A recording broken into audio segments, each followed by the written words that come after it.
में है mid day prime और इस वक्त की तमाम बड़ी खबरें समेटकर हम हाजिर हैं आपके साथ। मैं हूं ममता चोपड़ा। देश में जहां एक ओर चुनावी घमासान लगातार जारी है, तो वहीं दूसरी ओर प्रधानमंत्री नरेंद्र मोदी के अमेरिकी दौरे पर भी हमारी बहुत ही करीबी नजर है। प्रधानमंत्री नरेंद्र मोदी ने टेक सीईओज के साथ महत्वपूर्ण बैठक की है और जहां देश में आकर डिजाइन करने और विनिर्माण करने पर जोर भी दिया गया है।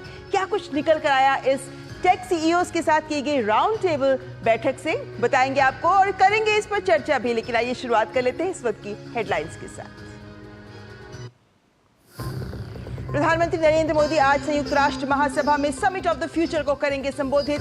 दुनिया के भविष्य के लिए भारत की भूमिका पर रखेंगे विचार। संयुक्त राष्ट्र ने मानवता के बेहतर भविष्य के निर्माण के लिए अपनाया pact of the future.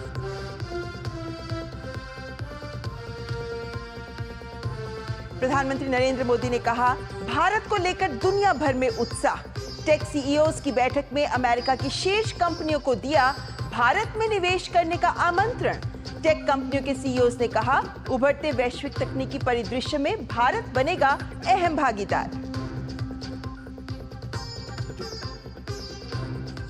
Jammu Kashmir में विधानसभा चुनाव के दूसरे चरण के लिए आज थमेगा चुनावी प्रचार। भाजपा, नेशनल कॉन्फ्रेंस और पीडीपी का प्रचार जारी। कांग्रेस नेता राहुल गांधी पुंछ और श्रीनगर में करेंगे रैली।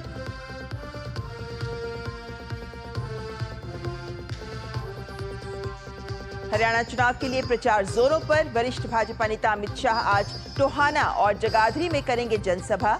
कांग्रेस नेता समेत सभी विपक्षी दल भी प्रचार में झोंक रहे हैं ताकत।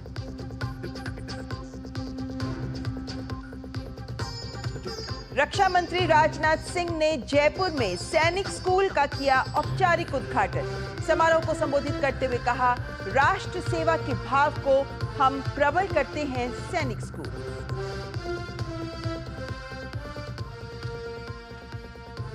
चाइल्ड पोर्नोग्राफी डाउनलोड करना और देखना भी पॉक्सो कानून के तहत अपराध। मद्रास हाईकोर्ट के फैसले के उलट सुप्रीम कोर्ट ने दिया बड़ा फैसला। चाइल्ड पोर्नोग्राफी शब्द का इस्तेमाल ना करने का निर्देश।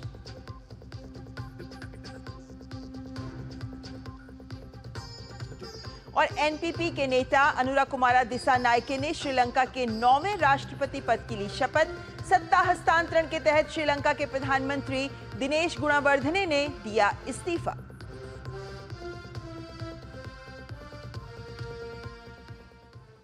तो आइए मिड डे प्राइम की शुरुआत करते हैं प्रधानमंत्री नरेंद्र मोदी के अमेरिका यात्रा से जुड़ी खबरों के साथ।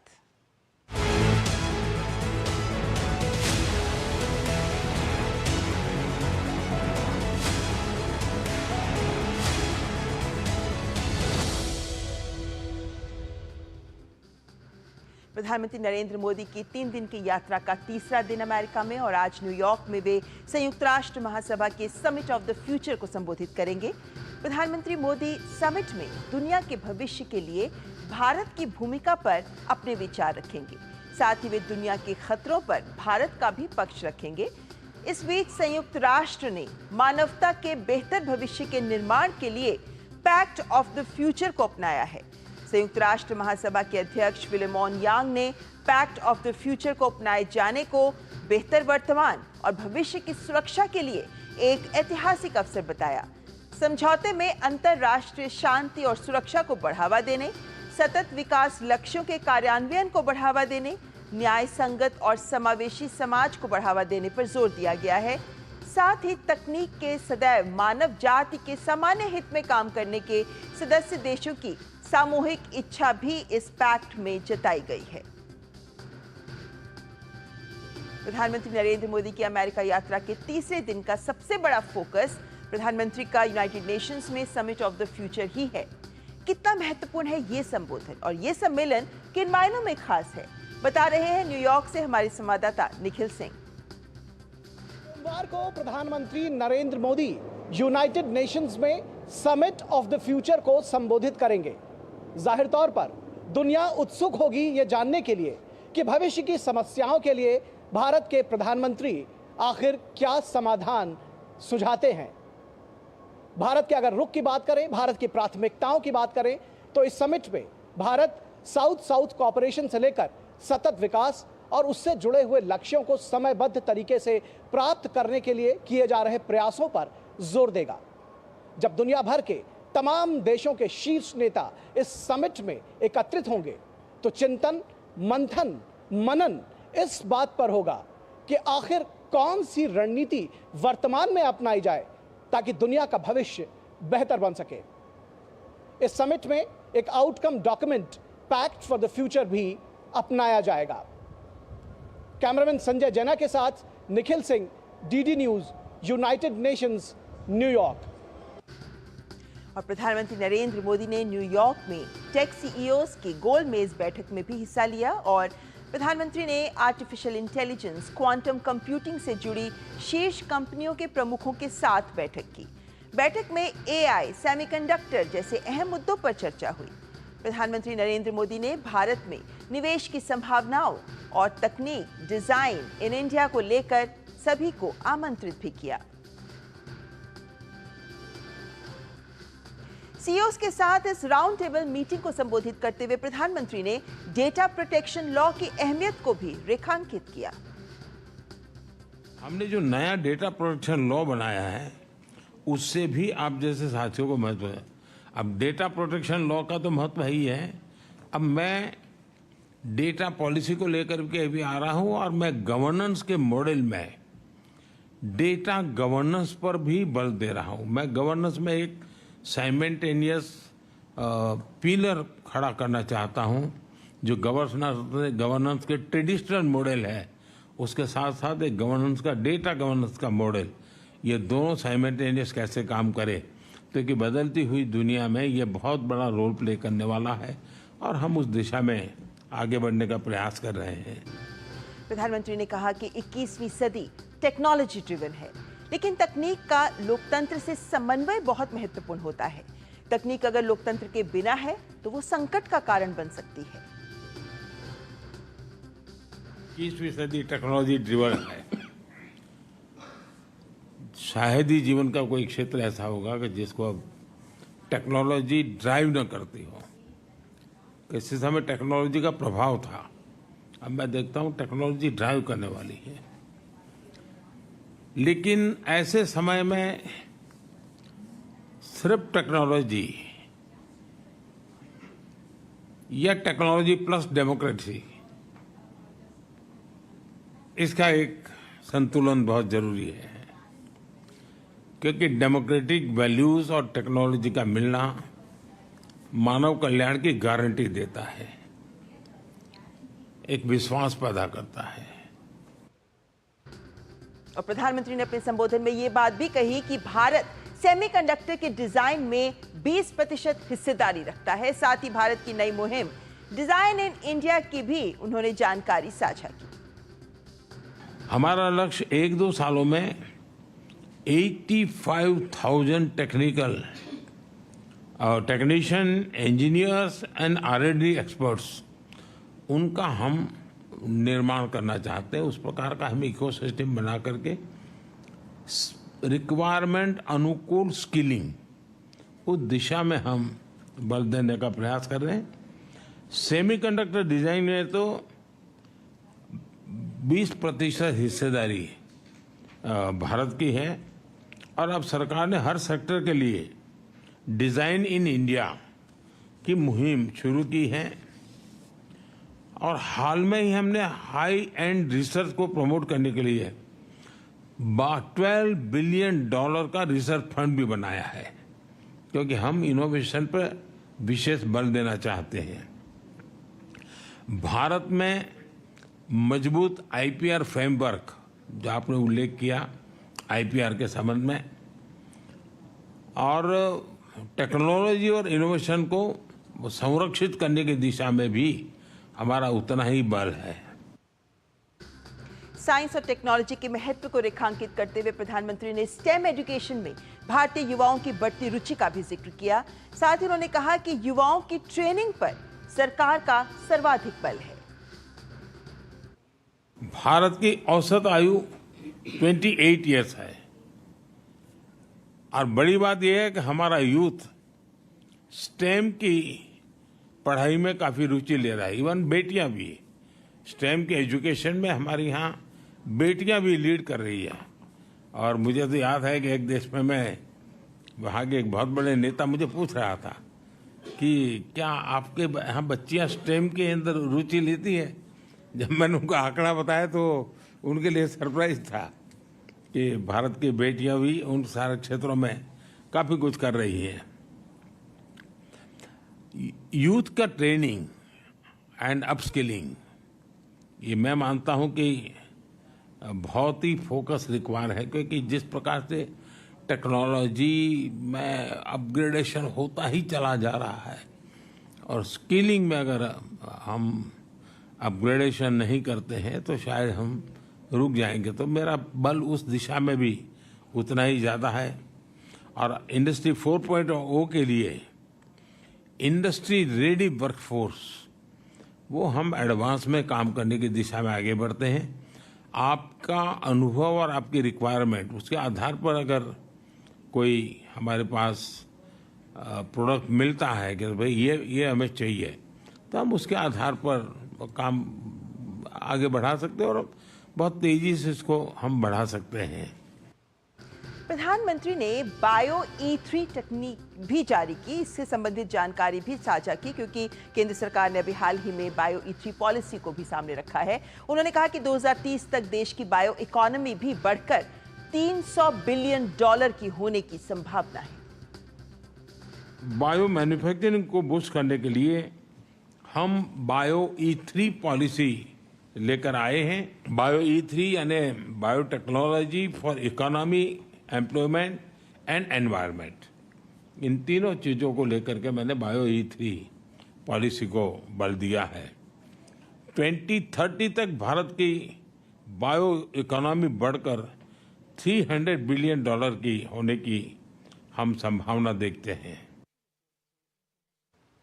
तो भारत में अगर देखें तो भारत में सरकार बहुत कुछ कदम उठा रही है कि तकनीक के आधार पर हम विकास कर सकें। और प्रधानमंत्री का ये अमेरिका दौरा और सीईओज के साथ, टेक सीईओज के साथ जो राउंड टेबल हुई है, उससे क्या कुछ निकल कर और किन मायनों में महत्वपूर्ण भी रही है, आपके सामने एक तस्वीर रखना चाहेंगे। क्योंकि देखा जाए तो टॉप 15 जो टेक कंपनीज हैं अमेरिका में, उनके सीईओज यहां इस बैठक में शामिल थे, जिसका MIT, the famous school MIT ने ही इसका आयोजन किया। उनके स्कूल ऑफ इंजीनियरिंग के द्वारा ये आयोजित थे। लेकिन लंबी फहरिस्त है, क्योंकि हमने कहा 15 टॉप कंपनियों के सीईओज यहां थे, जिनमें शामिल हैं सुंदर पिचाई जो गूगल के हैं, इसी तरीके से एडोबे के, एक्सचेंजर, एनवीडिया के, AMD, HP, ये तमाम वो कंपनियां हैं जो यहाँ पे उपस्थित थी। लेकिन यहाँ पर अगर हम चर्चा की भी बात करते हैं तो तमाम वो बिंदु सामने रखे गए, जैसे तकनीकी सहयोग की क्या संभावनाएं बन सकती हैं, टेक इनोवेशन से जुड़े हुए क्या अलग अलग पहलू हैं, इन सबको यहाँ पर सामने रखा गया है। सेमीकंडक्टर मैन्युफैक्चरिंग के लिए अमेरिका से निवेश आ सके,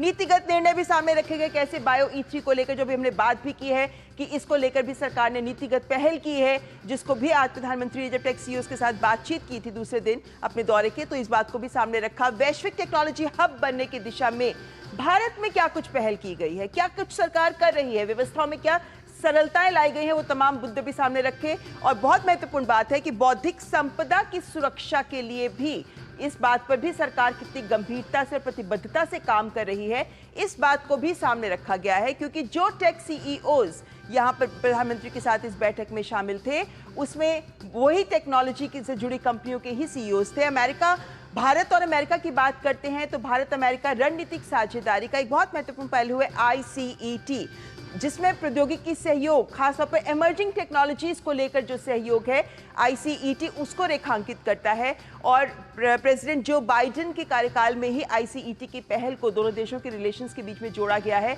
और अब मौजूदा दौर में जब भारत स्वयं चाहता है कि इन उभरती हुई तकनीकों को अपनाते हुए आज वर्कफोर्स को लेकर आगे बढ़े, उनको भी तैयार करे, तो ये तमाम बिंदु बहुत महत्वपूर्ण हो जाते हैं। इस वक्त हमारे साथ विशेष मेहमान जुड़ गए हैं चर्चा के लिए। हमारे साथ शेखर मांडे जी जुड़ गए हैं, जो सावित्रीबाई फुले पुणे विश्वविद्यालय से के प्रोफेसर हैं। बहुत बहुत स्वागत आपका प्रोफेसर मांडे। और एक बड़ी बात हम समझना चाहते हैं, क्योंकि 100 दिन का कार्यकाल जब सरकार की ओर से सामने रखा गया, उसमें एक सोच परिलक्षित थी कि तकनीक आधारित विकास को बढ़ावा देना। अब जब प्रधानमंत्री अमेरिका गए हैं तो मैं टाइमिंग की भी बात करना चाहूंगी। क्या ये बड़ा सही टाइम है जब हमें तकनीक चाहिए, निवेश चाहिए, और उस संदर्भ में अमेरिका का भारत के साथ जो संबंध है उसमें ये पहलू पहले से ही जुड़ा हुआ है जिसको हम लेकर फायदा उठा सकते हैं।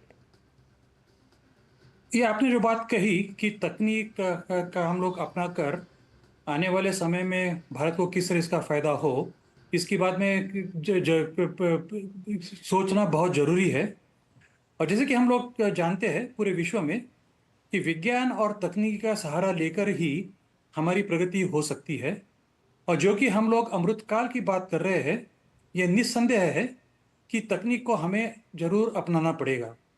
और तकनीक की जब हम बात करते हैं, इसमें कोई दूसरा सवाल नहीं है कि अमेरिका जो है बहुत अग्रेसर है। और इसलिए माननीय प्रधानमंत्री जी ने आज जो बैठक की है, काफ़ी तकनीकी जो अग्रेसर कंपनियां हैं जैसे कि गूगल हो, एनवीडिया हो, एलाई लिली हो, ये मैं समझता हूँ कि बहुत ही सराहनीय बात है। और भारत और अमेरिका के एक आकर इसको आगे बढ़ाने के लिए मैं समझता हूँ कि ये बहुत ही अच्छी बात है। और सही में अगर जो माननीय प्रधानमंत्री जो कह रहे थे, अगर इसका हम लोग सहारा लेते हैं तो अमृतकाल जो कहते हैं वो एक सही दिशा में जाएगा, ये मैं सोचता हूँ। प्रोफेसर साहब, एक बात स्पष्ट है कि सरकार इस बात को लगातार सामने रख रही है कि देश में ही डिजाइन किया जाए, देश में ही विनिर्माण किया जाए। और इसमें के संदर्भ में एक बात जो भारत लगातार विश्व के सामने रखता है, make in India for the world, AI for all, समावेशी विकास। क्या ये वो विश्व बंधु के मूल्य हैं जिनको लेकर भारत का आगे बढ़ना, भारत का मजबूत होना विश्व की बेहतरी के लिए भी है? क्या कितना महत्वपूर्ण है ये संदेश जो प्रधानमंत्री ने इन सीईओज के साथ साझा ही किया है? ये बहुत ही महत्वपूर्ण है, क्योंकि हम लोग जानते हैं कि हमारे जो सदियों से संस्कार चले आते हैं उसमें हम लोग भारत को हर वक्त, हम अपने आप को हर वक्त पूरे विश्व के बारे में सोचते हैं, न सिर्फ हमारे बारे में या न सिर्फ भारत के बारे में, लेकिन हम पूरे विश्व के बारे में सोचते हैं। और जो कि आने वाले समय में ऐसी गंभीर समस्या हमारे सामने में है, जैसे कि इसे हम लोग क्लाइमेट चेंज कहते हैं या और कोई, तो अगर नई तकनीकियाँ इसके लिए हमारे सामने में आती है तो पूरे विश्व के लिए होगी, न सिर्फ भारत के लिए।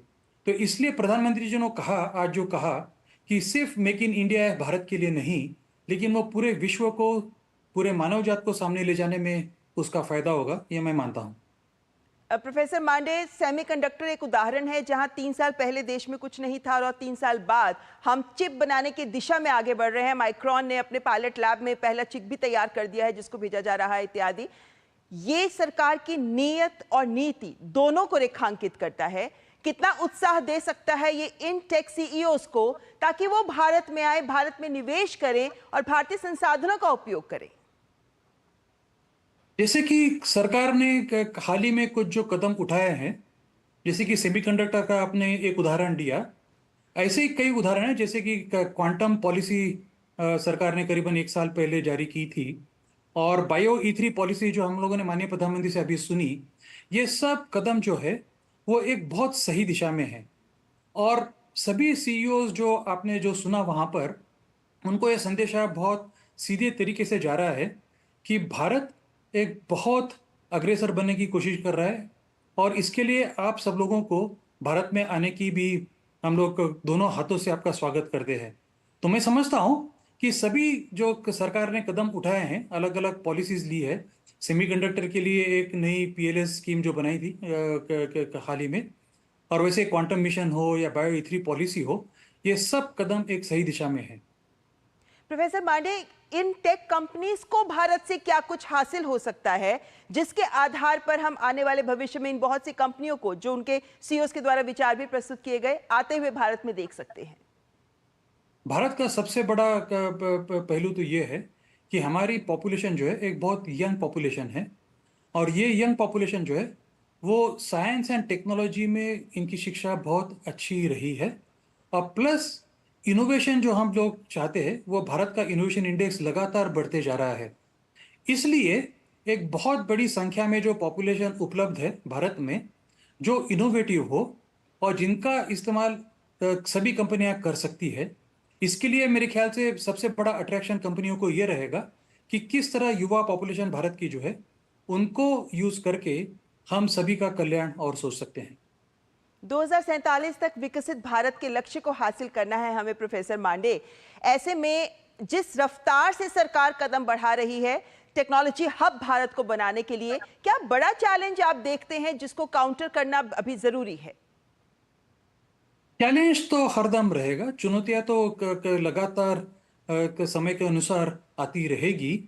लेकिन अगर हम लोग हमारी तरफ से खुद को फुल्ली प्रिपेयर्ड मानते हैं कि हमारी युवा जनता जिनको चैनलाइज करके किस तरह हम लोग विज्ञान और तंत्रज्ञान को अपनाकर इनोवेशन को प्रोत्साहन दे, अगर ये लोग अगर मानते हैं तो चैनलाइज एनर्जी हमारी युवा जनता की उस तरह कर सकते हैं जिस तरह से 2047 का सपना जो है हमारे पूरे देशवासियों का सपना है, मेरा सपना है, आपका सपना है, हम सभी का सपना है, उसको हम लोग साकार कर सकते हैं।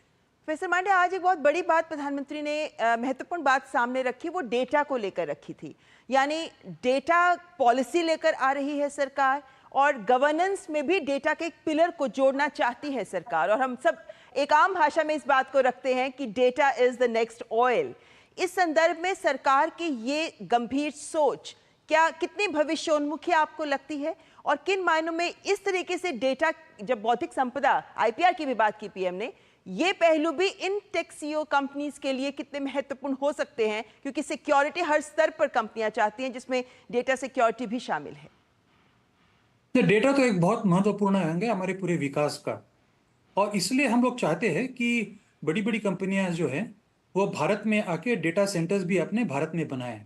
सिक्योरिटी तो निस्संदेह है कि सिक्योरिटी होनी चाहिए सब डेटा की। हमारे देश में जो डेटा जनरेट होता है और वो अगर हमारे देश में ही रह के अगर डेटा सेंटर्स यहीं पे उपलब्ध हो तो वो बड़ी संख्या में हम लोग आगे जा सकते हैं। और इसीलिए मैं सोचता हूँ कि जैसे कि सुंदर पिचाई जी हो या येंगसेन ह्युआंग हो, जिनकी बहुत ही सफल कंपनियां रही है, जिनके बड़े बड़े डेटा सेंटर्स अमेरिका में हैं, वो अगर ऐसे डेटा सेंटर भारत में अगर स्थापित कर सके तो हमारे देश के लिए भी वो अच्छा रहेगा, पूरे विश्व के लिए भी अच्छा रहेगा। प्रोफेसर मांडे, जब हम इन बड़ी बड़ी टेक्नोलॉजीज की बात करते हैं, क्वांटम कंप्यूटिंग की बात करते हैं, बायोटेक की बात करते हैं, आर्टिफिशियल इंटेलिजेंस तो एक सामान्य शब्द हमारे प्रयोग में आ ही चुका है, कितना व्यवहारिक है ये भारत के लिए? ऐसे में जब हम दूसरे पहलुओं की ओर नजर डालते हैं तो पाते हैं कि रोजगार सृजन होना बहुत जरूरी है, आय बढ़नी बहुत जरूरी है। कहां तक प्रधानमंत्री की ये सोच इन दोनों लक्ष्यों को हासिल करने की दिशा में महत्वपूर्ण है? तो जैसे कि आपने जिक्र किया क्वांटम कंप्यूटिंग का, तो सभी दुनिया में लोग जानते हैं कि जो हमारे आजकल के जो कंप्यूटर्स है, डिजिटल कंप्यूटर्स, उनकी सैचुरेशन हो रही है, और इसलिए आगे बढ़ने के लिए पूरे विश्व में सभी लोग ये मानते हैं कि अगर क्वांटम कंप्यूटिंग को अगर अपनाएं तो उसकी पावर उससे भी ज़्यादा बेहतर हो सकती है। लेकिन क्वांटम कंप्यूटिंग में अगर करना हो, इसलिए भारत का जो क्वांटम मिशन है वो उस दिशा में एक कदम रखता है। आर्टिफिशियल इंटेलिजेंस की आपने बात की, आर्टिफिशियल इंटेलिजेंस में भी कई तरीके से हम लोगों को अगर रीस्किलिंग करने की आवश्यकता है, ताकि हमारी युवा जनता जो है वो आर्टिफिशियल इंटेलिजेंस को अपनाकर, जैसे कि प्रधानमंत्री जी ने भी कहा कि इंडस्ट्री 4.0 हो, इसको अपनाकर अगर आगे बढ़े तो उसमें नई नई नौकरियां को भी हम लोग तैयार कर सकते हैं और हमारे युवाओं को तैयार कर सकते हैं कि आने वाले समय में जो चुनौतियां हो, नई तकनीकियों को अपनाकर वो उसके लिए सज रहे हैं।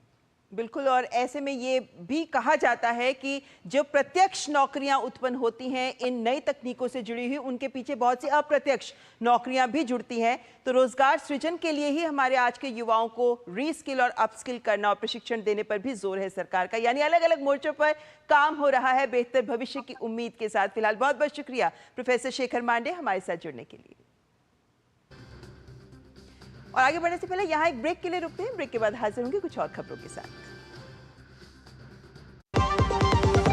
बढ़िया है, क्यों है? प्राकृतिक हल्दी, मिर्ची, धनिया नहीं, मिर्ची, धनिया, हल्दी, MDH।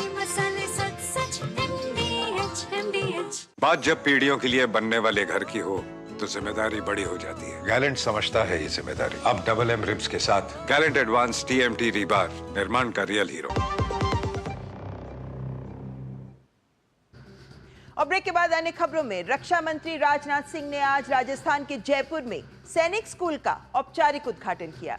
ये सैनिक स्कूल NGO, राज्य सरकारों और निजी स्कूलों की साझेदारी में देश भर में स्थापित हो रहे 100 नए सैनिक स्कूलों के विजन का ही हिस्सा है। ये नए स्कूल पहले से ही पूर्ववर्ती पैटर्न के तहत चल रहे 33 सैनिक स्कूलों से अलग होंगे। आपको बता दें कि रक्षा मंत्रालय ने साझेदारी मोड के तहत 45 नए सैनिक स्कूलों को मंजूरी दी है। ये नए स्कूल संबंधित शिक्षा बोर्डों से संबद्ध होने के अलावा सैनिक स्कूल सोसाइटी के तत्वाधान में काम करेंगे और नियमों का पालन करेंगे। कि रोजाना सुबह सुबह यहाँ नौजवान उठकर दौड़ लगाते हैं ताकि वो सेना में जाने लायक फिट हो सकें और उन्हें राष्ट्र की सुरक्षा करने का एक सुनहला अवसर प्राप्त हो। देश प्रेम की ऐसी भावना से ओतप्रोत यहाँ के बच्चों के लिए तथा उन्हें भारत की सैन्य सेवाओं में जाने के लिए उचित मार्गदर्शन देने के लिए यह सैनिक स्कूल किसी वरदान से कम नहीं है। मैं पुनः इस भवानी शिक्षा निकेतन समिति द्वारा संचालित इस शिक्षण संस्था के प्रति हृदय से इस सम्मान की अभिव्यक्ति करता हूं। साथियों, आप सभी जानते हैं कि हमारे प्रधानमंत्री जी की प्रेरणा से सरकार ने देश में 100 नए स्कूलों की स्थापना का लक्ष्य रखा है। और मिड डे प्राइम में आइए अब रुख कर लेते हैं चुनाव से जुड़ी खबरों का। हरियाणा में एक चरण में होने वाले विधानसभा चुनाव के लिए चुनाव प्रचार बहुत जोरों पर है। सभी दल प्रचार में जुटे हुए हैं और इसी कड़ी में भाजपा के वरिष्ठ नेता अमित शाह आज टोहाना और जगाधरी में जनसभाएं कर रहे हैं।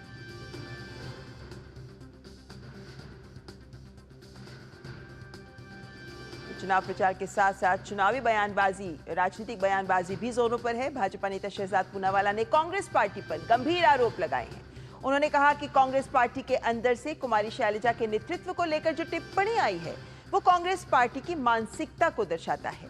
इसी कारण से हरियाणा के लोग और कुमारी शैलजा के समर्थकों के द्वारा जनसभा में जाने से बहिष्कार किया जा रहा है। साथ ही उन्होंने कहा कि कांग्रेस पार्टी हमेशा से दलित समाज और आरक्षण के खिलाफ बोलती आई है। दलितों का अपमान यही कांग्रेस पार्टी की असली पहचान है। पहले कांग्रेस पार्टी के युवराज राहुल गांधी ने कहा कि वो दलितों का आरक्षण समाप्त करना चाहते हैं और अब हम देख रहे हैं कि किस प्रकार से दलितों के नेतृत्व को समाप्त करने की पूरी साजिश हरियाणा में रची जा रही है, जिसके चलते कांग्रेस की ही नेत्री कुमारी शैलजा जी अब उनके जनसभाओं में जाने से इनकार कर रही है। ना उनके समर्थक जा रहे हैं, उल्टा कुमारी शैलजा के समर्थकों ने मिलकर पुतला फूका है उन नेताओं का कांग्रेस के जो अभद्र टिप्पणी कर रहे हैं एक दलित महिला को लेकर। ये उनकी मानसिकता को दिखाता है और कांग्रेस पार्टी के लिए कोई नई बात नहीं है। और अब बात जम्मू कश्मीर की करें तो वहां प्रथम चरण का मतदान हो चुका है, जिसके बाद अब विधानसभा चुनाव के दूसरे चरण के लिए चुनाव प्रचार आज शाम समाप्त हो जाएगा। सभी दलों ने प्रचार में पूरी ताकत झोंक रखी है। कांग्रेस नेता राहुल गांधी आज पुंछ और श्रीनगर में जनसभा कर अपने पार्टी के प्रत्याशियों के लिए वोट मांगेंगे। तो जम्मू कश्मीर में विधानसभा चुनाव के लिए दूसरे चरण के लिए प्रचार आज समाप्त हो जाएगा और कांग्रेस नेता राहुल गांधी की बात हमने बताई कि आज वे 2 चुनावी रैलियों को संबोधित करेंगे। राहुल पुंछ और श्रीनगर में जनसभा कर अपनी पार्टी के प्रत्याशियों के लिए वोट मांगेंगे। राहुल गांधी दोपहर 12 बजे पुंछ के सुरनकोट क्षेत्र में, करीब 1:30 बजे श्रीनगर के सेंट्रल शालटेंग निर्वाचन क्षेत्र में रैलियों को संबोधित कर रहे हैं। तो आज राहुल गांधी की 2 रैलियां जम्मू कश्मीर में। तो जम्मू कश्मीर विधानसभा चुनाव के दूसरे चरण की तैयारियां पूरी हो चुकी हैं और चुनाव प्रचार भी आखिरी चरण में पहुंच चुका है। जिला चुनाव अधिकारी विशेष महाजन ने कहा है कि सुरक्षा के भी पुख्ता इंतजाम किए गए हैं। पोलिंग बूथ्स पर सीसीटीवी कैमरे लगाए गए हैं। वाहनों में भी जीपीएस सिस्टम सेट किए गए हैं। 436 पोलिंग स्टेशन है। हर पोलिंग स्टेशन में आपका सीसीटीवी लगेगा, जिसकी लाइव टेलीकास्ट जो होगी वो डीओ के कंट्रोल रूम में होगी। हर बस, हर मेटाडोर, हर मैजिस्ट्रेट की गाड़ी को जीपीएस है। उनकी मूवमेंट भी हम अपने जो कंट्रोल रूम है वहाँ से मॉनिटर कर पाएंगे। टेक और ह्यूमन दोनों तरह के सिक्योरिटी का इंतज़ाम किया गया है और पूर्ण रूप से हर तरह की चीज़ का कंसिडरेशन में लेने के बाद ही सिक्योरिटी प्रोवाइड की गई है। कैंपेनिंग 6 बजने को 1 मिनट से बंद हो जाएगी और इसके ऊपर बैन लग जाएगा। 48 hours before the close of poll से ये एक्टिविटीज़ होती है। वो लोग जो पॉलिटिकल एक्टिविटी कर रहे हैं और यहाँ के वोटर नहीं हैं, उनको भी ये हिदायत दी गई है कि वो डिस्ट्रिक्ट को छोड़ के चले जाएं। आइए अपने रिपोर्टर्स का रुख कर लेते हैं। हमारे साथ नीरज यमुनानगर हरियाणा से जुड़ रहे हैं और श्रीनगर से निशांत राय हमारे साथ जुड़ रहे हैं। नीरज, हरियाणा की बात करें तो यमुनानगर में खड़गे की चुनावी रैली, शैलजा का बहिष्कार, कह सकते हैं राजनीतिक मुश्किलें बढ़ती नजर आ रही हैं कांग्रेस की। देखिए, बिल्कुल मुश्किलें बढ़ती आ रही हैं और आप देखें कि शुरुआत से ही जिस तरीके से हुड्डा ग्रुप के द्वारा कुमारी शैलजा के ऊपर लगातार टिप्पणी की जा रही है और यहाँ तक कि जाति सूचक जो शब्द है उसका प्रयोग किया गया है, उसका जो असर है पूरे हरियाणा में देखने को मिल रहा है। जो हरियाणा के एससी समुदाय के जो लोग हैं वो खासे नाराज हैं इस बात से कि कुमारी शैलजा का जिस तरीके से अपमान किया जा रहा है वो ठीक नहीं है। दूसरी सबसे बड़ी बात है, आप देखें कि अंबाला में एक बड़ी चुनावी सभा कांग्रेस पार्टी की इस समय चल रही है और जिसमें उम्मीद की जा रही थी कि मल्लिकार्जुन खड़गे यहाँ पर पहुँचेंगे, लेकिन उनकी तबीयत खराब हुई है, खड़गे यहाँ पर नहीं पहुँचे। लेकिन भूपेंद्र सिंह हुड्डा और पार्टी के जो प्रदेश अध्यक्ष हैं वो यहाँ पहुँचे हैं। अंबाला में उम्मीद की जा रही थी कि कुमारी शैलजा मंच शेयर करेंगी क्योंकि अंबाला उनका एक तरीके से गढ़ है और पहले वो यहाँ से चुनी भी जा चुकी हैं, लेकिन कुमारी शैलजा कांग्रेस के मंच पर नहीं पहुंची हैं। ये एक बड़ा मैसेज है कि पार्टी के अंदर सब कुछ ठीक नहीं चल रहा है। दूसरा, आप देखें कि आज एक और बड़ा आरोप कांग्रेस पार्टी के ऊपर लगा है, खासतौर से टिकट वितरण को लेकर। शारदा राठौर जो बल्लभगढ़ से विधायक रही हैं, उन्होंने ये आरोप लगाया है कि पार्टी के अंदर चमड़ी और दमड़ी के आधार पर जो टिकट है वो दी जा रही है और मैं ईमानदारी की राजनीति करती हूँ। इस बयान के बाद बवाल मचा हुआ है हरियाणा कांग्रेस के अंदर। दूसरा, आप देखें कि भारतीय जनता पार्टी जिस तरीके से कैंपेन कर रही है, आप देखें कि अमित शाह की आज 2 रैलियां हैं। इसके अलावा जो पार्टी के जो अध्यक्ष हैं जेपी नड्डा, वो यहाँ पर मैनिफेस्टो रोहतक में रिलीज कर चुके हैं। प्रधानमंत्री की रैली 25 तारीख को होने वाली है, 28 तारीख को फिर प्रधानमंत्री यहाँ पहुँचेंगे। तो बीजेपी के तमाम बड़े बड़े नेता यहाँ पर कैंपेन कर रहे हैं, लेकिन राहुल गांधी और प्रियंका गांधी जो इससे पहले तमाम राज्यों के चुनाव हुए थे वहाँ सक्रिय रहते थे, लेकिन यहाँ पर बिल्कुल नदारद हैं, किसी तरीके से यहाँ पर नहीं पहुँचे हैं। और मल्लिकार्जुन खड़गे की जरूर रैली यहाँ पर कराई जा रही थी, लेकिन उनकी भी तबीयत खराब हो गई और वो भी यहाँ नहीं पहुँच रहे हैं। तो हम कह सकते हैं कि कांग्रेस पार्टी के अंदर सब कुछ ठीक नहीं चल रहा। हुड्डा ग्रुप लगातार जिस तरीके से टिकटों का वितरण किया गया था, शुरुआत से ही अपनी जो पकड़ है वो हरियाणा के अंदर बना रहे थे और इसको लेकर कुमारी शैलजा, सुरजेवाला और जो दूसरे लोग थे वो असहज थे। बार बार कांग्रेस आला कमान से इस बात की मांग की जा रही थी कि हुड्डा ग्रुप को रोका जाए इस तरह की टिप्पणियां करने से, इस तरह की राजनीति करने से, लेकिन आला कमान ने भी चुप्पी साध ली है। दूसरी तरफ जिस तरीके की राजनीति यहाँ पर की जा रही है खासतौर से कुमारी शैलजा को लेकर, वो भी ठीक नहीं है। हालांकि भारतीय जनता पार्टी सहित तमाम पार्टियों ने कुमारी शैलजा का जिस तरह से अपमान किया जा रहा है उसका विरोध किया है और एक तरीके से ऑफर भी दिया है कि कुमारी शैलजा अगर आना चाहें तो आ सकती है।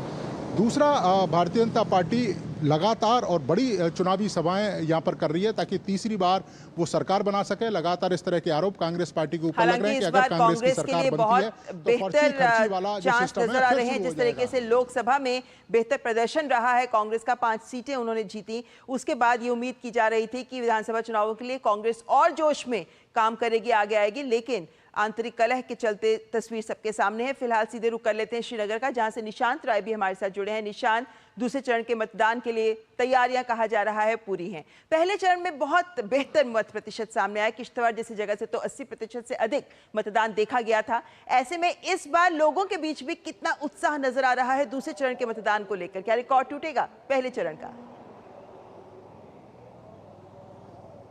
देखिए, बदला हुआ कश्मीर है और बदले हुए कश्मीर में लोग भी बदल चुके हैं और लोकतंत्र के इस महापर्व में लोग बढ़ चढ़कर हिस्सा ले रहे हैं, जिसका उदाहरण अगर देखा जाए तो पहले चरण का मतदान था। साउथ कश्मीर में भी जिस तरीके से बम्पर वोटिंग की गई उससे जाहिर होता है कि लोग लोकतंत्र के इस महापर्व में शामिल हो रहे हैं, जमहूरियत के इस जश्न में शामिल हो रहे हैं। और जो जिस तरीके से चुनाव प्रचार हुआ पूरे हम कह सकते हैं कश्मीर में, लोग बिना डर के उम्मीदवार जो हैं गांव-गांव, गली-गली, जो इलाके एक समय खौफनाक कहा जाता था, जिनके बारे में प्रत्याशी जाने की हिम्मत नहीं जुटा पाते थे, वहां देर रात तक डोर टू डोर कैंपेनिंग चल रही है। तो बदले हुए कश्मीर में जाहिर सी बात है कि वोटिंग परसेंटेज की उम्मीद की जा रही है कि दूसरे चरण में खासकर 26 सीटों पर जो चुनाव हो रहे हैं जम्मू और कश्मीर को मिलाकर, उम्मीद की जा रही है कि यहाँ पर और ज्यादा बम्पर वोटिंग होगी। तो और अगर राजनीतिक पहलू से बात करें बार पूरे इलाके की, जी, ऐसी कौन सी बड़ी सीटें हैं इस दूसरे चरण में जिस पर खास नजर रहेगी, और इंजीनियर रशीद और जमात जैसे दलों के आने से इन बड़ी पार्टियों का भी समीकरण इस दूसरे चरण की सीटों की बात करें तो कितना बिगड़ा नजर आ रहा है? देखिए, वाकई बड़ी पार्टियां जो जम्मू कश्मीर की, अगर रीजनल पार्टीज की बात की जाए तो जिस तरीके से निर्दलीय उम्मीदवार सामने आए हैं, इनकी कहीं ना कहीं चिंता बढ़ी है। दूसरे चरण में बात की जाए दिग्गज नेताओं की, सबसे पहले नौशेरा सीट जम्मू की, जहां से बीजेपी के प्रदेश अध्यक्ष रविंद्र रैना चुनाव लड़ रहे हैं। फिर बात की जाए उमर अब्दुल्ला की, जो कि नेशनल कॉन्फ्रेंस के उपाध्यक्ष हैं और दूसरे चरण में 2 सीटों से ही चुनाव लड़ रहे हैं। तीसरी बात की जाए तो ताहिर हमीद की, जो कांग्रेस के प्रदेश अध्यक्ष और जिनके लिए आज राहुल गांधी यहां श्रीनगर आ रहे हैं चुनाव प्रचार करने के लिए। इसके अलावा अपनी पार्टी की बात की जाए अल्ताफ बुखारी की, तो दूसरे चरण में ये तमाम दिग्गज नेता हैं जिनकी साख दांव पर लगी। और सबसे बड़ी चिंता का विषय ये है, अगर जम्मू कश्मीर के कई सारे राजनीतिक दलों की बात की जाए, जो निर्दलीय उम्मीदवार आए हैं, जो डेवलपमेंट के एजेंडे पर चुनाव लड़ रहे हैं, कहीं ना कहीं इन्होंने इन पॉलिटिकल पार्टीज की नींद उड़ा रखी है, जिनकी राजनीति रूढ़िवादी है और जो पुराने ढर्रे से निकलकर बाहर नहीं आना चाहते। जी बिल्कुल, तो देखना होगा कि इन राजनीतिक दलों की सोच कहां तक लोगों के साथ कनेक्ट कर रही है। लेकिन नीरज, एक सवाल जरूर हरियाणा से उठता है इस बात का कि जब भी कांग्रेस, भाजपा पूरे जोश के साथ चुनाव प्रचार में जुटी हुई है और लोकसभा में जिस तरीके की सीटें उन्होंने गंवाई, उसके बाद विधानसभा में वो पूरे जोश के साथ उतरे हैं। कांग्रेस आला कमान की ओर से जब भी इस तरीके की कोई आंतरिक कलह की खबरें सामने आती हैं तो त्वरित जवाब में कमी देखी जाती है। एक बार फिर अपने पैर पे कुल्हाड़ी मारने वाले हालात में आ गई है कांग्रेस हरियाणा में। देखिए, बिल्कुल, क्योंकि आप देखें कि जब कुमारी शैलजा का प्रकरण हुआ, उसके बाद तत्काल कांग्रेस को चाहिए था कि इसमें आला कमान को हस्तक्षेप करते और जो हुड्डा ग्रुप है उस पर कम से कम लगाम लगाते। और ये जो लड़ाई है कोई अचानक से नहीं शुरू हुई है, ये लड़ाई हरियाणा चुनाव की जो घोषणा हुई है उससे पहले ही शुरू हो गई थी।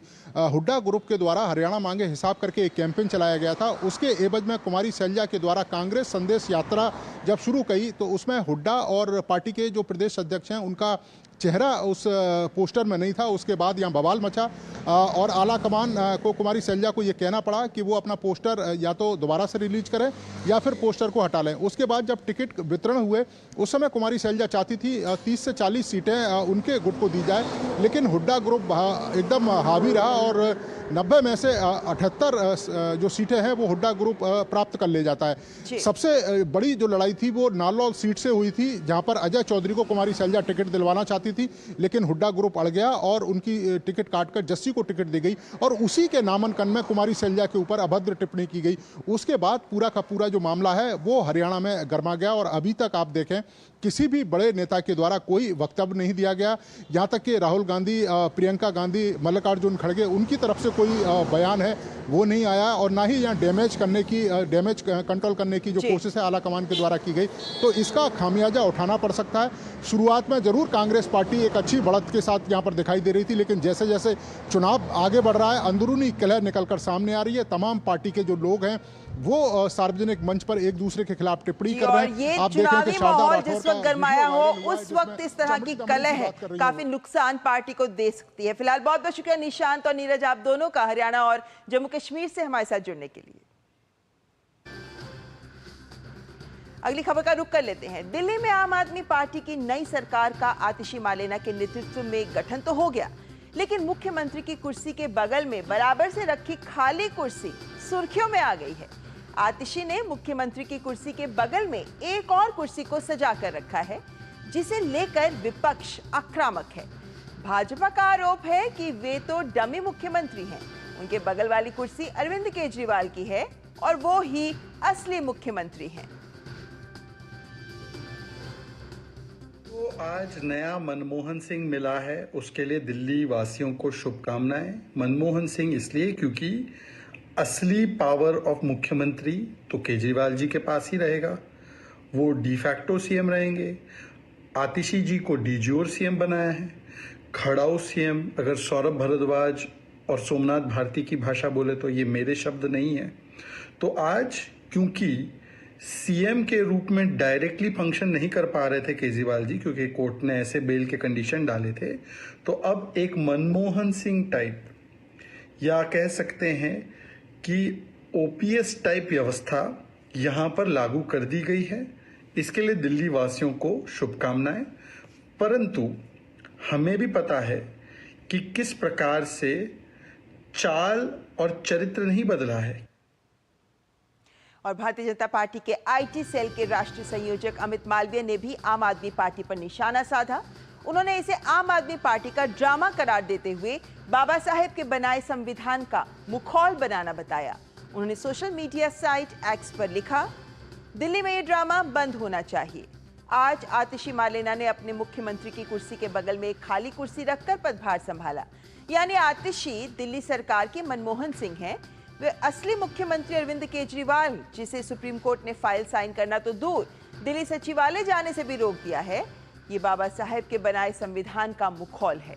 मुख्यमंत्री पद और गोपनीयता की शपथ मार्लेना ने ली है। खाली कुर्सी पर बैठे केजरीवाल के भूत ने नहीं। तो आम आदमी पार्टी पर हमलावर है लगातार भारतीय जनता पार्टी।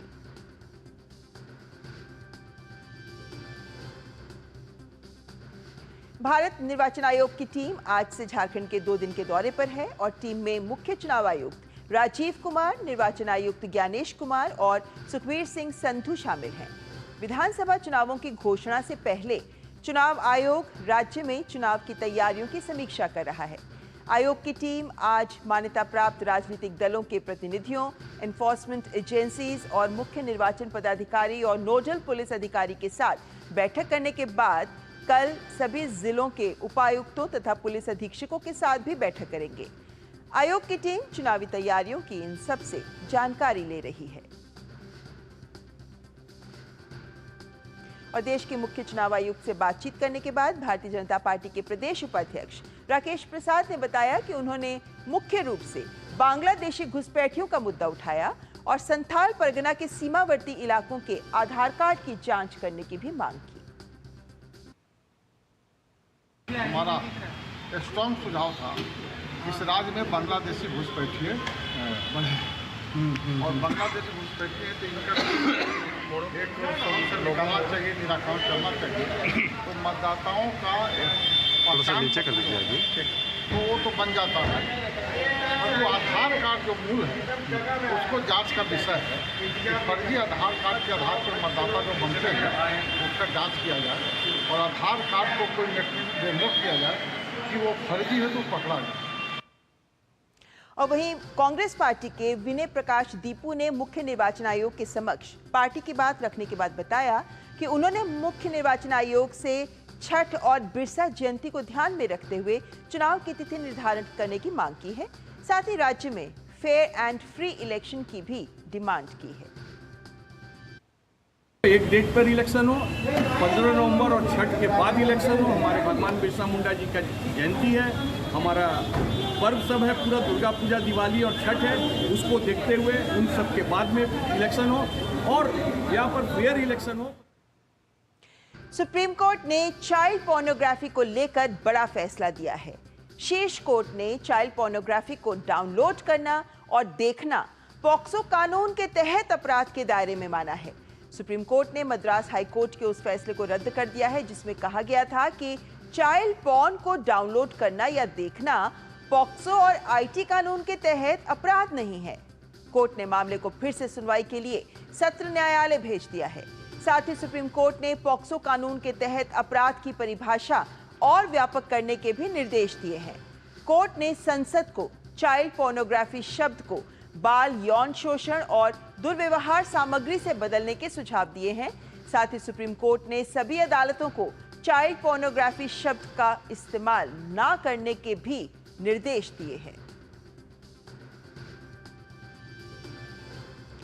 तिरुपति लड्डू विवाद को लेकर आंध्र प्रदेश के मुख्यमंत्री एन चंद्रबाबू नायडू ने विशेष जांच दल एसआईटी गठित की है और इनके जांच के आदेश दिए गए हैं। आरोप है कि वाईएसआर कांग्रेस पार्टी के सत्ता में रहने के दौरान तिरुपति लड्डू बनाने के लिए घी में पशु वसा की मौजूदगी थी। उन्होंने एक प्रेस कॉन्फ्रेंस में कहा कि एसआईटी का नेतृत्व आईजी या फिर उच्च अधिकारी करेंगे। एसआईटी रिपोर्ट के आधार पर दोषियों के खिलाफ कार्रवाई की जाएगी। You cannot hurt the Hindus. I am doing 3 angles. One is, first of all, purification. Second, I am ordering an inquiry, IGP level or more than that. Then the team will establish the facts. Finally, all temples, all prayer places, respect to religious people only will work. We will prepare standard operation procedures for all temples. Kolkata में RG Kar medical college और अस्पताल में doctor के साथ दुष्कर्म मामले को लेकर लोगों में आक्रोश जारी है। डॉक्टरों के साथ न्याय की मांग को लेकर भाजपा कार्यकर्ताओं ने कोलकाता में डीसी उत्तर कार्यालय के बाहर विरोध प्रदर्शन किया। भाजपा नेता लॉकेट चैटर्जी ने कहा कि वे राज्य सरकार से महिलाओं के विरुद्ध अत्याचार को रोकने में नाकाम रही है।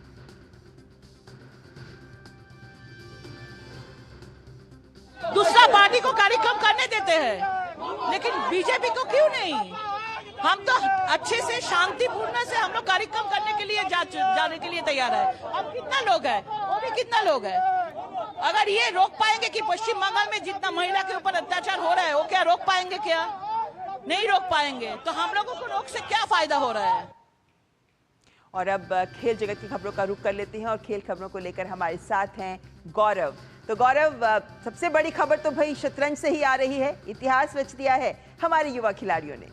बिल्कुल ममता जी, और सही तौर पर अगर देखा जाए तो ये बड़ी कामयाबी है, क्योंकि पहली बार जो है वो भारत ने शतरंज ओलंपियाड में महिला और पुरुष दोनों वर्ग में स्वर्ण पदक जीता है। तो प्रधानमंत्री नरेंद्र मोदी ने भी 45वें शतरंज ओलंपियाड में स्वर्ण पदक जीतने वाली भारतीय पुरुष और महिला टीम को बधाई दी है। पीएम मोदी ने अमेरिका दौरे पर न्यूयॉर्क में भारतीय समुदाय को संबोधित करते हुए कहा कि हर हिंदुस्तानी को शतरंज खिलाड़ियों पर गर्व है। भारत एनर्जी से भरा हुआ है, सपनों से भरा हुआ है। रोज नए कीर्तिमान, हर रोज नई खबर। आज ही एक और बहुत अच्छी खबर मिली है। चेस ओलंपियाड में मेंस और वुमेन्स दोनों में भारत को गोल्ड मिला है। ये लगभग 100 साल के इतिहास में पहली बार हुआ है। पूरे देश को, हर हिंदुस्तानी को हमारे चेस प्लेयर्स पर बहुत गर्व है। वहीं प्रधानमंत्री ने 2036 ओलंपिक की मेजबानी पर भी बड़ा संदेश दिया। उन्होंने कहा कि भारत इसके लिए हर संभव प्रयास कर रहा है। इस दौरान उन्होंने हाल ही में समाप्त हुए पेरिस ओलंपिक का भी जिक्र किया। इससे पहले पीएम मोदी ने स्वतंत्रता दिवस के मौके पर लाल किले से देश को संबोधित करते हुए ओलंपिक 2036 की मेजबानी की बात तब भी कही थी। अभी कुछ दिन पहले ही पेरिस ओलंपिक खत्म हुए हैं। अगले ओलंपिक्स का होस्ट यूएसए है। जल्द ही आप भारत में भी ओलंपिक्स के साक्षी बनेंगे।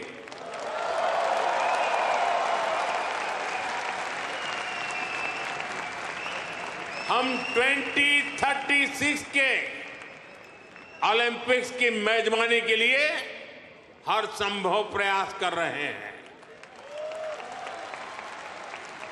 स्पोर्ट्स हो, बिजनेस हो या फिर एंटरटेनमेंट, आज भारत बहुत बड़े आकर्षण का केंद्र है। आज आईपीएल जैसी भारत की लीग्स दुनिया की टॉप लीग्स में से एक है। 45वें शतरंज ओलंपियाड में भारतीय टीम ने इतिहास रचा। भारत की महिला और पुरुष दोनों टीमों ने स्वर्ण पदक हासिल किया। ये पहली बार रहा जब भारत ने शतरंज ओलंपियाड में गोल्ड मेडल पर कब्जा जमाया। भारत की इस कामयाबी पर राष्ट्रपति द्रौपदी मुर्मू ने बधाई देते हुए सोशल मीडिया प्लेटफॉर्म एक्स पर लिखा, शतरंज ओलंपियाड में हमारे शतरंज के खिलाड़ियों के दबदबे और स्वर्ण पदक की जीत के लिए ढेरों बधाई। दुनिया के बेहतरीन खिलाड़ियों से लगातार आगे रहने के चलते भारत शतरंज की महाशक्ति के रूप में सामने आया है। मुझे पूरा यकीन है कि हमारे शतरंज के खिलाड़ी इसी तरह से भारतीय शतरंज के अध्याय में आगे भी इतिहास रचते रहेंगे, जैसा कि उन्होंने पूर्व में किया है। अब बात कर लेते हैं बैडमिंटन की। भारत की युवा बैडमिंटन खिलाड़ी अनमोल खरब ने पोलैंड इंटरनेशनल टूर्नामेंट का खिताब जीत लिया है। अनमोल ने महिला एकल के फाइनल में स्विट्जरलैंड की मिलिना श्नाइडर को सीधे गेम में हराने में सफलता पाई। उन्होंने मुकाबले को 21-12, 21-8 से अपने नाम किया। ये उनका यूरोप दौरे में लगातार दूसरा खिताब है। 17 वर्षीय अनमोल ने पिछले सप्ताह बेल्जियम इंटरनेशनल में अपना पहला अंतर्राष्ट्रीय खिताब जीता था। और अब बात कर लेते हैं क्रिकेट की। इंडिया ए ने दलीप ट्रॉफी का खिताब जीत लिया है। 3 राउंड के बाद इंडिया ए 12 अंक के साथ अंक तालिका में शीर्ष पर रहते हुए उन्होंने अपने खिताब को अपने नाम किया। अपने आखिरी राउंड के मुकाबले में मयंक अग्रवाल की कप्तानी वाली भारत ए ने भारत सी को 132 रन से हराया। मैच की चौथी पारी में इंडिया सी को जीत के लिए 350 रनों का लक्ष्य मिला। सलामी बल्लेबाज ऋतुराज गायकवाड़ ने 44 रन की पारी खेली। तीसरे नंबर पर उतरे साई सुदर्शन ने शतक बनाया। उन्होंने 111 रनों की पारी खेली, लेकिन अन्य कोई भी बल्लेबाज चल नहीं सका। 7 बल्लेबाज दहाई का आंकड़े को भी नहीं छू पाए। प्रसिद्ध कृष्णा और तनुष कोटियन ने 3-3 बल्लेबाजों को आउट किया। आकिब खान को वहीं 2 विकेट हासिल हुए। तो ये थी खेल जगत से जुड़ी हुई तमाम बड़ी खबरें, और वापस एक बार फिर से ममता आपके पास। बहुत धन्यवाद गौरव खेल प्राइम के लिए। और रुख कर लेते हैं कुछ अन्य खबरों का। अगर किसी का किसी भी वजह से हाथ कट जाए तो उसे निराश होने की जरूरत नहीं है। अब दोनों हाथों के प्रत्यारोपण की सुविधा शुरू हो गई है। इसके लिए राष्ट्रीय अंग और ऊतक प्रत्यारोपण संगठन ने नेशनल रजिस्ट्रेशन में हाथ के प्रत्यारोपण की शुरुआत कर दी है। अब एक हाथ के साथ साथ दोनों हाथों का प्रत्यारोपण हो सकता है, और ये काफी सफल भी होता है। जैसे जैसे अंगदान के प्रति लोग जागरूक हो रहे हैं, वैसे वैसे अब हाथ के डोनेशन के लिए भी लोग आगे आ रहे हैं। अब तक देश में 9 सेंटर्स पर 69 हाथों का प्रत्यारोपण हो चुका है। नोटो ने हाथों के प्रत्यारोपण और डोनेशन के लिए राज्यों को पत्र भी लिखा है। नोटो की जो नेशनल रजिस्ट्री है उसमें हमने हैंड ट्रांसप्लांट के लिए भी रजिस्टर करना शुरू कर दिया है।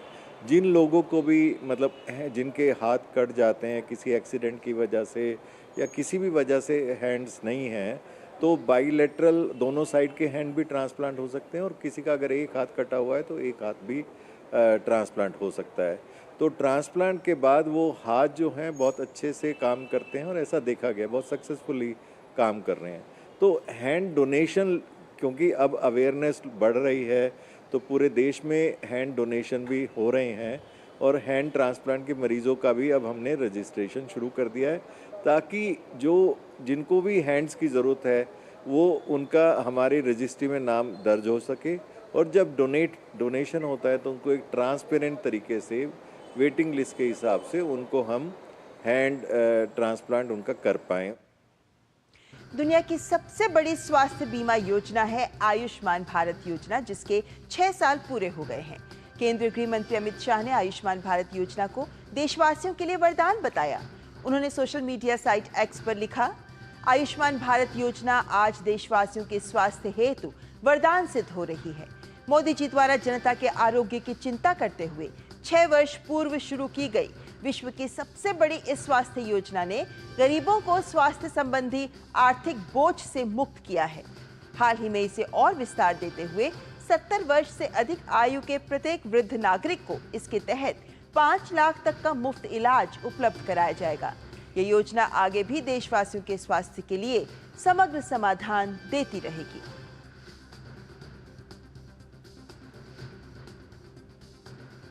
तो आयुष्मान भारत के पूरे हुए 6 साल, और इस योजना के जरिए गरीबों को 5 लाख रुपए तक की सालाना मुफ्त इलाज की व्यवस्था की गई है। इस योजना को प्रधानमंत्री जन आरोग्य योजना भी कहा जाता है। आइए आयुष्मान भारत पर देखते हैं ये खास रिपोर्ट। गरीब व्यक्ति पैसे के अभाव में इलाज से वंचित न रहे, इसके लिए प्रधानमंत्री नरेंद्र मोदी ने 23 सितंबर 2018 को दुनिया की सबसे बड़ी स्वास्थ्य बीमा योजना प्रधानमंत्री जन आरोग्य योजना की शुरुआत की। इसके तहत 12 करोड़ से ज्यादा गरीब परिवारों को हर साल 5 लाख तक का मुफ्त इलाज देने का प्रावधान है। इस योजना के दायरे में करीब 55 करोड़ से अधिक लोग आते हैं। हाल ही में कैबिनेट ने 70 साल से अधिक उम्र के लोगों को आयुष्मान भारत योजना के दायरे में लाने की मंजूरी दी है। सभी बुजुर्गों को irrespective of any income group, all have been included in Ayushman Bharat above the age of 70 और इसको हम अक्टूबर महीने में हम इसको लॉन्च कर देंगे। बीते 6 सालों में प्रधानमंत्री जन आरोग्य योजना के तहत अब तक 37 करोड़ से अधिक लाभार्थी का आयुष्मान कार्ड बन गया है। योजना में 1949 हेल्थ पैकेज हैं, जिनमें 27 मेडिकल स्पेशलिटी पैकेज भी शामिल हैं, जिसमें जनरल मेडिसिन, सर्जरी, कैंसर, दिल की बीमारी शामिल है। इस योजना में अस्पताल से छुट्टी मिलने के बाद 15 दिनों तक जांच, खाना और आने जाने की सुविधा दी जाती है। इस योजना से पूरे देश में 29,648 अस्पताल, जिसमें 13,049 निजी अस्पताल जुड़े हैं। आयुष्मान भारत योजना के तहत अब तक करीब 8 करोड़ से ज्यादा गरीबों को अस्पताल में भर्ती रहते हुए मुफ्त इलाज मिल गया है। इनमें 49% महिलाएं हैं। अगर बीमारियों की बात करें तो सबसे ज्यादा लाभ कैंसर, किडनी, दिल की बीमारी, जनरल मेडिसिन और गैस्ट्रो की बीमारी से ग्रस्त लोगों ने उठाया है। किडनी वो खराब होने के बाद फिर वो पाइप निकाला गया और डायलिसिस चालू कर दिया गया। डायलिसिस के दौरान मेरे पास पैसे भी नहीं बचे थे। आयुष्मान कार्ड की देन है, मैं उनका इलाज करा पा रहा हूँ। 73 दिन था मेरा बच्चा एडमिट और आयुष्मान कार्ड का मेरा पूरा आयुष्मान कार्ड से इलाज हुआ, उसमें मेरा पैसा नहीं लगा बिल्कुल हॉस्पिटल में। हम आर्थिक स्थिति से इतना मजबूत नहीं थे कि हम इलाज करा पाते बच्चे के, तो ज़्यादा नहीं गया हूँ। केंद्र सरकार की इस योजना से हम लोग बहुत संतुष्ट हैं और खुश हैं।